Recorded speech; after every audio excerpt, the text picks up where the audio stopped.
Welcome back. Welcome in. This is Country Roads Confidential at earsports.com. This is a Paramount podcast.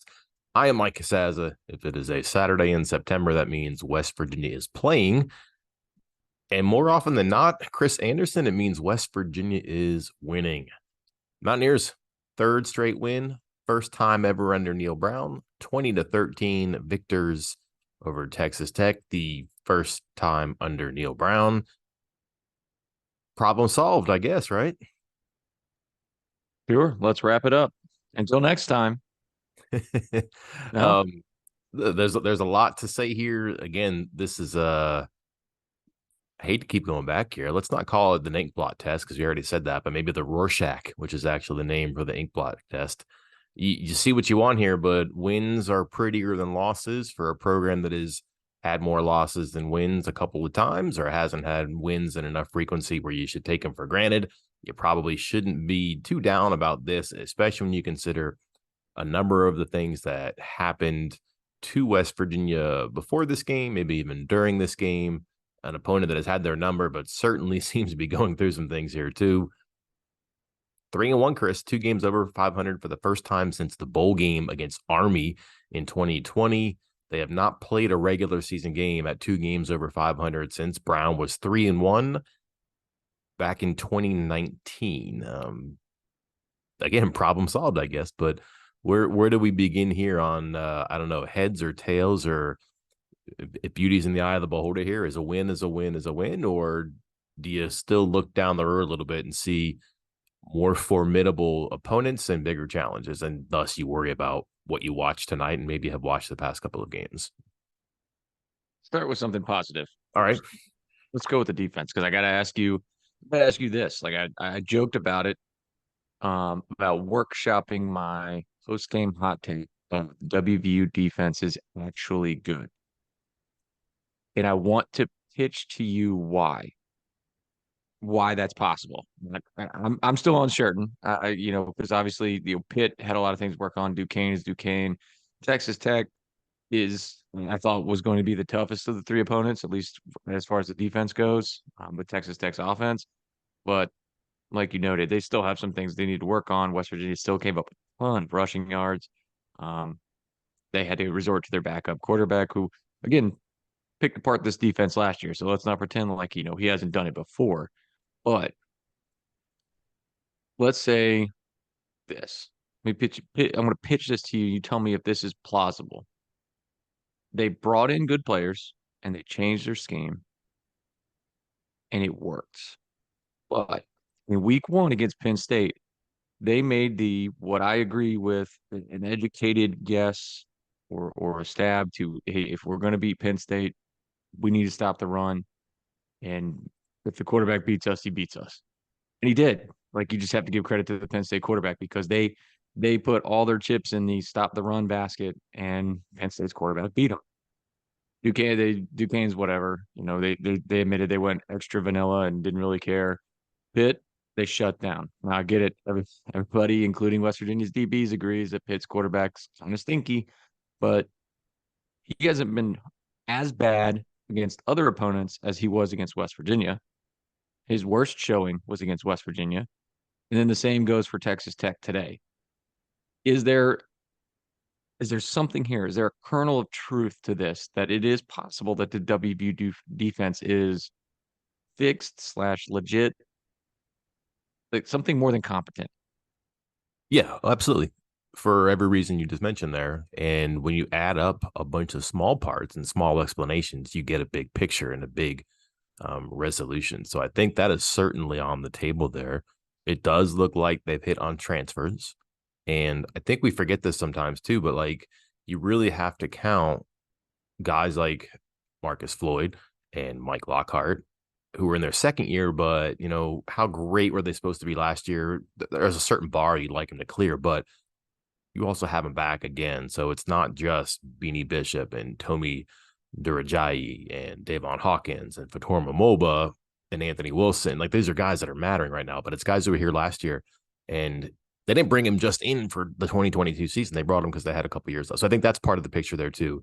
They have changed some things up. Brown talked about that after the game. He was finally asked a little bit about the changes they made and not only between seasons, but maybe within this season. So I think some of the coaching did take. I don't want to like put fluke out there because it was an FCS team that did it, but I think you look at some of the things that happened against Duquesne, and you're like, kind of fluky, right?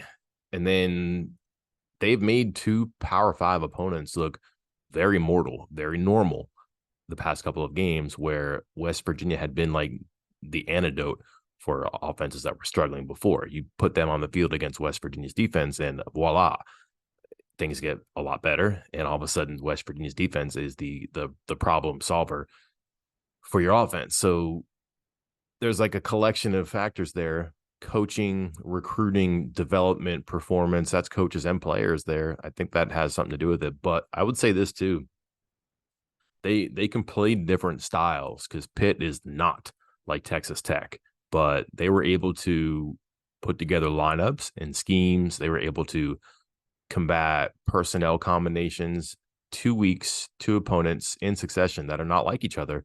And they never really look frazzled or puzzled. And that's good. And if you watch some of the things they're doing now too, like these are personnel combinations that are different from time to time. Like, and we're seeing some curveballs too, like two bandits at once. That's weird, right? We're seeing Marcus Floyd playing like spear, nickel, but also the high safety. So they have players who can do some things. They talked about this. They would have versatile players, not like positionless, but they would transcend the label where you're just a safety, you're just a cornerback, you're just a rush end, right? They're just doing stuff that gives them a chance. So I'm not sure how great they are because they have played, what'd you say, stinky offenses, right? Yeah. And the fact is, they're one drop pass from overtime tonight. And if they blew that play and that ends up as a touchdown for Texas Tech and they lose, I don't know, 30-20 in overtime or whatever, then all of a sudden you're having a very different conversation about them. But this is also a team that had their number last year and for many years, and that it came down to one play that worked out for them. That means they played pretty well for the 81 snaps around that play. And the small margin of error is not necessarily because of the defense, because the offense wasn't super efficient either. So, long answer short, I think you're right. They have a good defense potentially, but it's probably on track to be there sooner than later. Yeah, and I think the thing that sticks with me is that it was kind of all three levels for West Virginia today. It wasn't like they got picked on one spot or it was a couple of solid players. I mean, obviously there's some standouts. You already mentioned Marcus Floyd. He was just outstanding, and the way the coaches used him was outstanding. Like that is a lot of that goes is credit to the coaching staff, and a lot of that goes to Floyd as well. Like that's being put in the right positions and being asked to do the right things, and then him completing the job. But the defensive line making a lot of plays early, I don't, they weren't as disruptive. I didn't think late and kind of I don't know if they got tired or whatever it was, but they were solid. Linebackers were solid. Trey Lathan was laying bombs everywhere. I think he led the team in tackles. Lee Koba's in pass coverage, putting the seatbelt on in the end zone. Well, and then we already talked about Floyd. Aubrey Burks had what I would say was his best game of the year so far. Beanie Bishop was outstanding at cornerback. Um, could argue, between like Bishop and Floyd, like those two guys almost single-handedly saved the game for West Virginia today. It was absurd. Yeah, I mean, players played well, and that's what it comes down to. You can't have a good defense where just the linebackers or just the line or just the secondary plays well. It takes a combination of, ideally all three, but certainly two of the three parts. But their position players are playing well. Bishop's very confident out there. He doesn't make tackles. He's not afraid, or doesn't miss tackles. He's not afraid to fly in and make plays, because I think if he doesn't get the PBU, he's going to get a tackle. And he said this too, like he's told the defensive backs, and this sounds like terrible advice, by the way, when you think about what they've been and not necessarily what they want to be. But he said, like, PBUs are cool. Interceptions are elite. Like, why would you want to break up a pass or make a tackle when you can intercept the pass, right? And that's a mentality thing. Is he going to pick off every pass? No, but he's going to go in there and have that approach where he's going to be aggressive. And he does that. He's not afraid to do things. And he stood up very, very well at the end of the game there too. I was not prepared for Marcus Floyd to become Lawrence Taylor blitzing off the edge and just running around tight ends and tackles who were not ready for that pursuit angle by him. And then you're right, their linebackers, I mean, they were great. I mean, they bought some snaps for both Koba and Lathan because they played Cutter early. And those two were active when they had to be active, but also Cutter gave him good snaps and relief too. And that line just continues to roll people in, keep them fresh. And again, like small samples, they're not stretching guys out from 12 to 15 plays one game to 30 the next. They're making sure that those are quality snaps those guys are playing, so their front line can be effective. It's a plan. You like a plan. The plan has to work, but you have to have a plan. And their plan right now is being consistently implemented, and it's being executed better and better. And that's promising because they have a long time before the end of the season here. There's no reason this shouldn't be a better defense than what we're seeing right now. Just the concern, I wouldn't say the problem. The concern is that soon, and maybe not, I don't know, the offenses are going to get better. TCU is probably the best offense since Penn State, I would say. I don't think there's much argument there, but I'm not sure how great they are offensively. And then Houston, I don't know, that doesn't look good. And then Baylor, I don't know, that doesn't look good. So there's a chance that this defense could get hot and could get on a run here. Absolutely. But like you just said, I mean, it's there's a chance they could be good and they could be good and solid all year long. But these last two games, holding Pitt to 6, holding Texas Tech to 13, winning when you're scoring 20 and 17, it's not sustainable long term. So I guess that brings us to the offense here. And wait a second. First off, was that you who got, come on, Mike, let me enjoy the win? Was that you? No, that was is his name Mike? There was another Mike in there, I guess. I don't There know. must I have been guess another Mike because somebody asked about Green, I guess. And he's like, let me enjoy the win. not me. Just a second. Okay. Okay, good. I'm glad it's not you for once. But what do we think of the offense? Like, is it as bad as it looked, or is it possible that it could be that offense that moved down the field? What was that fourth quarter? To push that lead to 10, back up to 20-10. I'm going to go in the middle here, and I think closer toward the ceiling than the floor. I did not hate what they did offensively. I think that they expected better out of their running game and didn't get it. The fact that they didn't play CJ Down so much in the second half just because he wasn't sharp, and they said that, like, he had 4 carries in the second half, and they said, yeah, he just isn't sharp. We don't want to play him. Their offense wasn't there the way they imagined it would be, especially with the backup quarterback.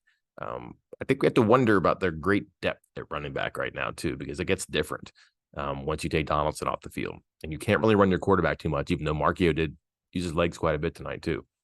So I think they were playing with one hand tied behind their back a little bit with the backup quarterback.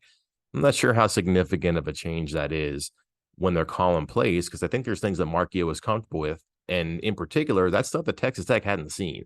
So you have the Garrett Green bag and you have the Nico Marchio bag, and you're going to reach into each one and pull out something different. And I think the Tech was probably doing a bit of a guessing game, even though Marchio got a lot of run against Pitt, but it didn't show a whole lot in that game for sure. And you saw when they had to have plays, they were doing some stuff where they were just flooding one side of the field with like 3 or 4 different receivers executing, just kind of interchanging routes. Like one time the tight end might run a wheel and the receiver might be in the flat and the running back just might go up. And then the next time maybe the running back is in the flat and the tight end goes north and the receiver runs a wheel. It's just different things like that where it seemed like Marquette was comfortable with that. And then when they had to have points, they went to that. I also like the fact that it was when it did get to be 13-10, I mean, they knew they were not going to be able to run the ball effectively and win this game. They're going to have to pass it, and they called some pass plays. Marquio ran on one of them, and it's still a pass play, but they gave him a chance to do stuff. It wasn't turn around and hand it off. So there is potential there.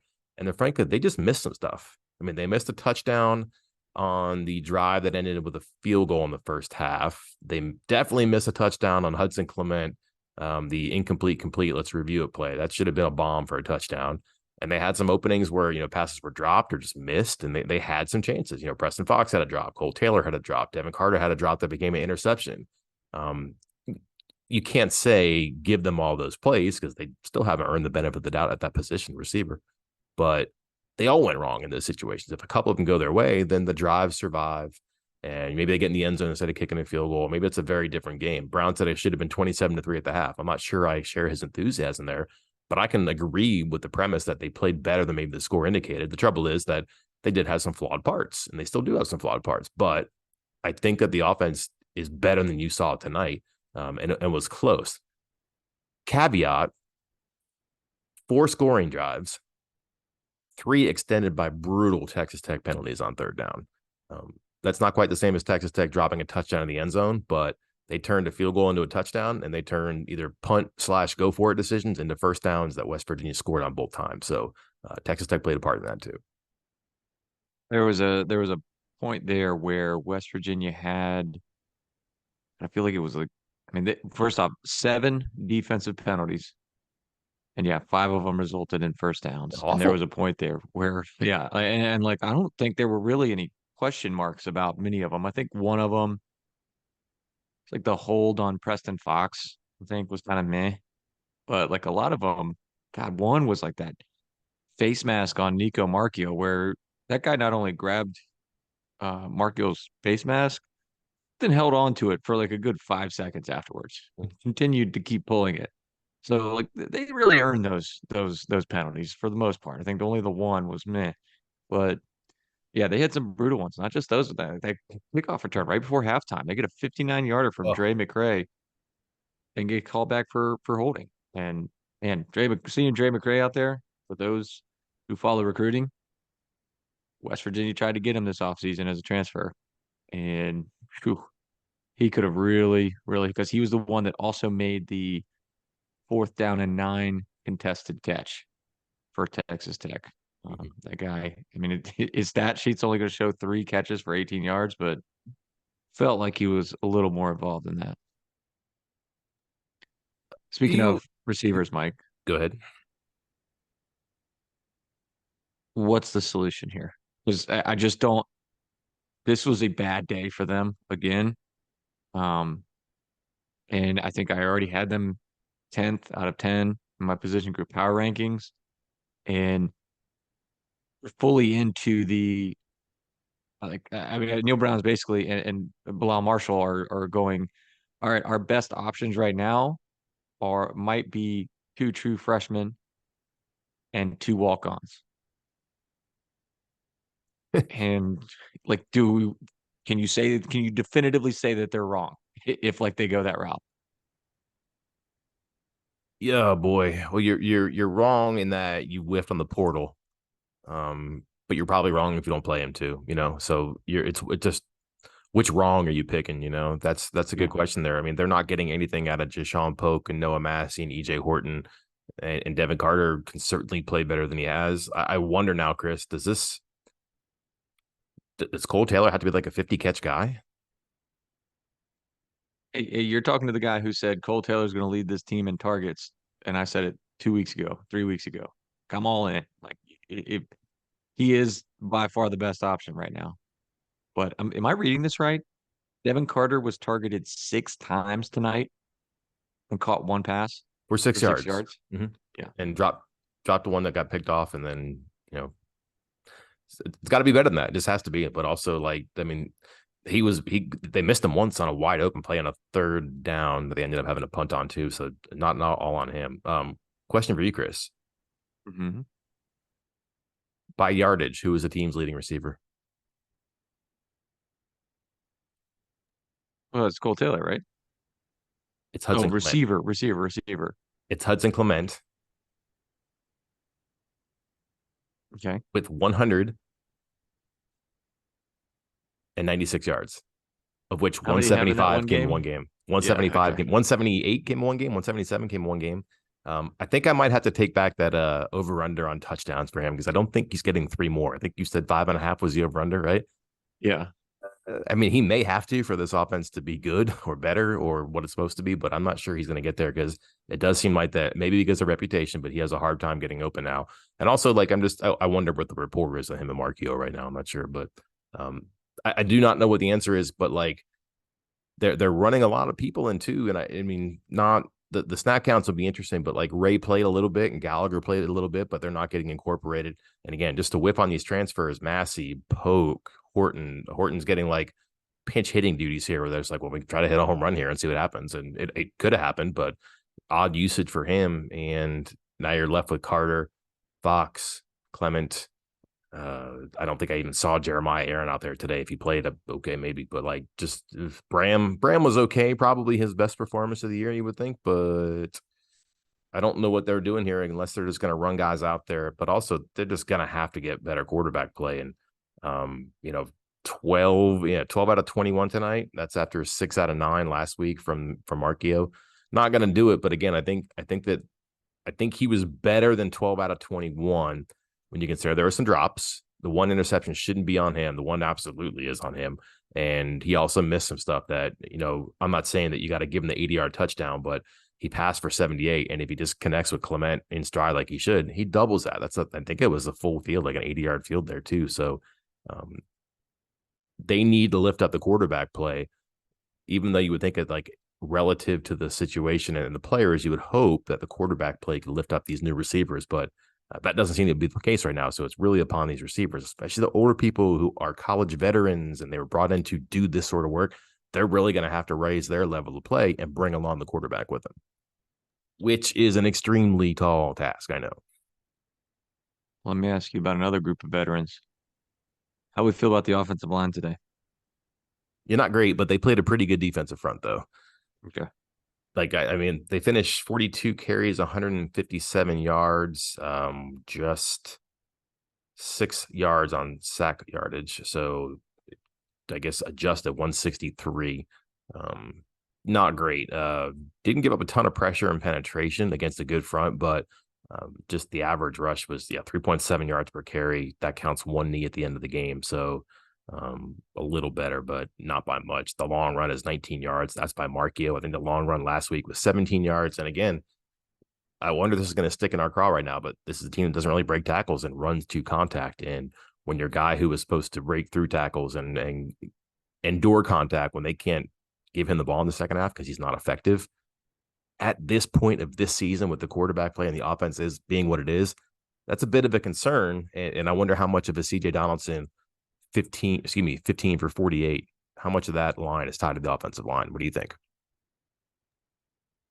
Bill, no, I was kind of, I do my stock up, stock down at the end of the game. And for me, I just kind of had them the same because I thought they did fine. I'm with you. I thought Texas Tech was stacking the box a little bit, and they're pretty decent players too. Like I don't think that's a team that West Virginia's front line is clearly better than their defensive front.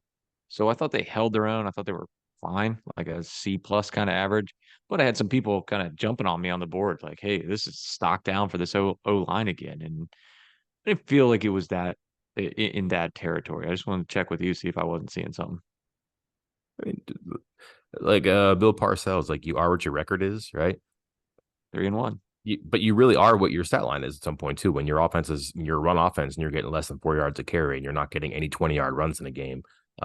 Yeah, could you break tackles? Could you juke defenders? Sure, but like I'd be very interested to see what their yards before contact is. I had to look that up, but I'm guessing that relative to the national ranks, they're probably lower half right now because it seems like they get contact early. Be curious. That'd be an interesting evaluation there too. You want to update on the big play, the 30+ yard plays? It's something I've wrote about the last like 3-4 years about how it's just not happening since Neil Brown's gotten here.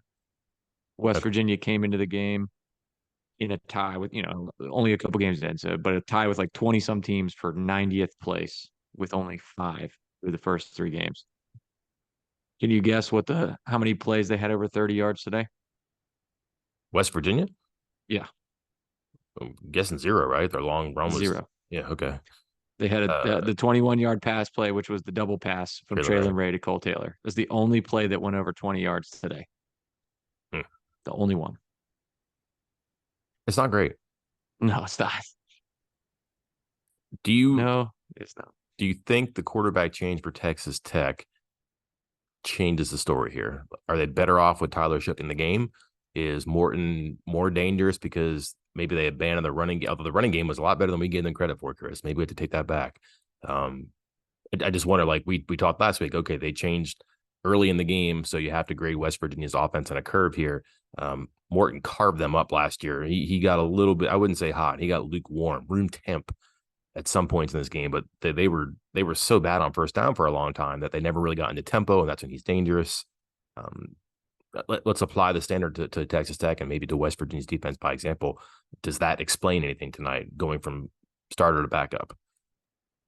No, I actually think they were better with the backup, and that's probably something that's been trending that way for a couple games, and it's what our Texas Tech site said. And I think that's what you said the moment the injury happened, and you said, West Virginia or Texas Tech might have been better off, or West Virginia might have been better off if the injury didn't happen, just because of the way things were going. So maybe in the national narrative, like they'll just kind of pencil it in as, oh look, backup quarterback. But in reality, I think putting Morton has made that for game for West Virginia than it was going to be, or what it looked like, at least early.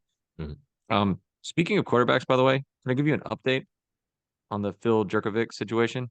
Please, he's getting booed at home.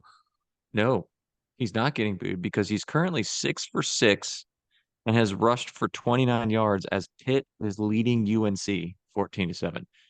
I don't know if West Virginia's defense is that good or my stink from the charity bets is that bad. I'm not certain which.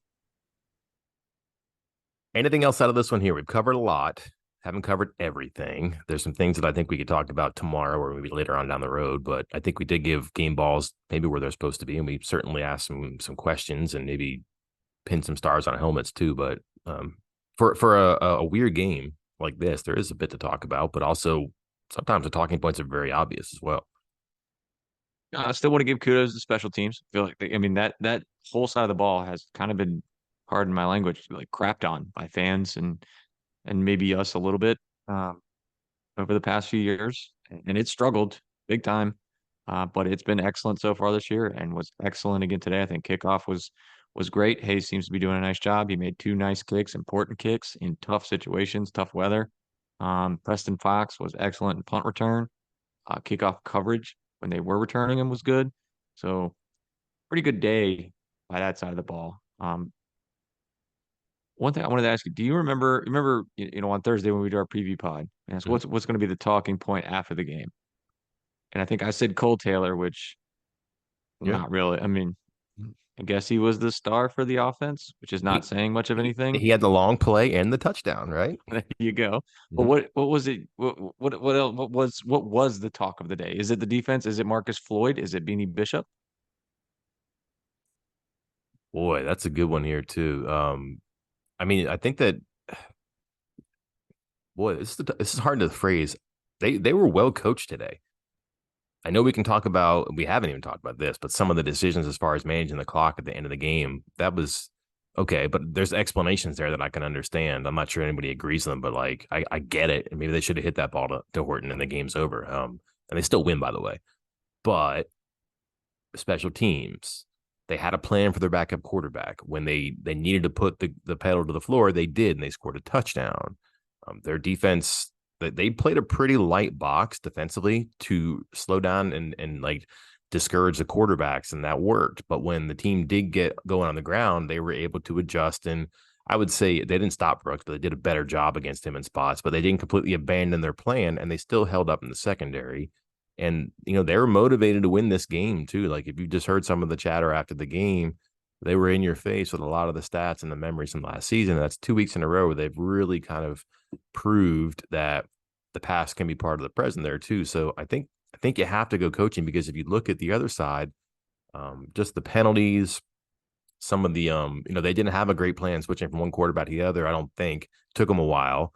They didn't really attack the defense of West Virginia like you thought they would. And then I thought like maybe like a I don't want to say boneheaded play, but like it certainly loomed for a while, especially when it was a 3-point game. But Texas Tech went for a 14 at the end of the first half for no reason, and just punt the ball and make Markio, who was kind of struggling at that point, make him go the length of the field to do anything in like the final three and change.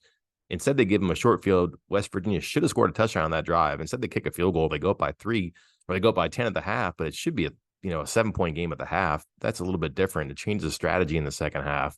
Um, I just thought the West Virginia had like some tangible, intangible advantages there too. But defense is really hard to ignore here. Like they played very well on defense, and as promised, they said they were going to be better in the secondary. I don't know how much of that is the quarterback and the offense and the other teams, but they're doing something to affect the quarterbacks there. My talking point was the first quarter splits, which were ridiculously in favor of Texas Tech in the previous 4 games here. I think 61-13.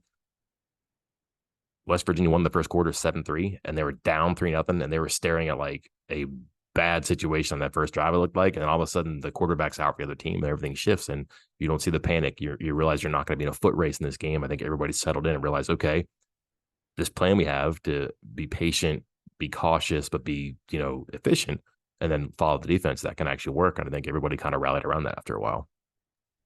Good call in the first quarter splits too, because I think coming into this game, this was one that I was like, this could be a game that gets out of hand quickly and not in West Virginia's favor, because I just didn't think offensively they'd be able to keep up, and I was uncertain if their secondary would be able to slow down Texas Tech. And once they were able to, hang tight and, as you noted, win the first quarter, it was like, wait, this is the type of game this could be, and this is how West Virginia could win. And I mean, if I'm flipping my switch or my view of the game from afar in that situation, imagine what it's doing for the people that are sitting on the sidelines, that are working up there in the booth and calling the play. So I think that definitely was a key for the game. Yeah. And I'm with you on the coaching part too. You haven't been able to read my stock up, stock down, but that was a bonus stock up because I said the coaching decisions. I didn't agree entirely with that, 3-play set there at the end that you noted, but the coaching, like the preparation for this game and how they had the team ready and the game plan they had in place, that's coaching, and they definitely won that one. Yeah, I think sometimes you can lose games on Saturdays as a coach, and you can win them on Tuesday, Wednesday, Thursday, and that's probably more what happened this week. They had Markey already. They knew what they had to go to. That was fine. But and just to consider this here for a second, West Virginia wins a game with 256 yards of offense, 99 yards of passing. They're outgained by 65 yards. They have 2 fewer first downs than the opponent. They go 3 for 13 on third down. The other team runs 17 more plays. The other team averages 10.7 yards of completion, 4.2 yards a rush. They're 2-0 in the turnover margin the wrong way. And they win. That does not happen very often. I'm trying to look up how often, and it's hard. That's I mean, with 2 interceptions and less than 100 yards passing, West Virginia has, with fewer than 100 yards passing and 2 interceptions, West Virginia has not won a game since 1985 till tonight. And what we had last week, there's something that hadn't happened in at least 43 years. I Yeah, forget what that it one was was. like 59, like fewer than 60 rushing yards or something like that. Yeah. This is like Or Pappy Lewis. passing yards. Pappy Lewis football now. Oh boy. Well, October 19th, 1985. we have something on our hands here. We're turning back the clock like this and looking forward to whatever is next here. We'll have the full cavalcade of Sunday features on the website. I will have 3 things. I think 3 things I know. We will have snap counts. I'll have the quotes and notes from the post game. Chris power rankings ought to be interesting. Plays that change the game. There's going to be quite a few swings here, I would think. Big Sunday after a win again. Longest, yeah, I'm looking at it now. I think this is the longest plays that changed the game I've ever had, as far as like the plays where, because I follow it as the game's going on and put them in a Word document. It is almost 3 pages long of plays, of just the play. Like each line is a single play that actually had an impact on the game, and there were a bunch of them. You're right. I was going to throw some TCU information here, talk about their passing game, what they did today in the win against SMU. But as somebody said, can't we just enjoy the win, Mike? So I'll let Neil Brown sign off with that. Until next time, I'm Mike Casazza. And I'm Chris Anderson. We will talk to you then.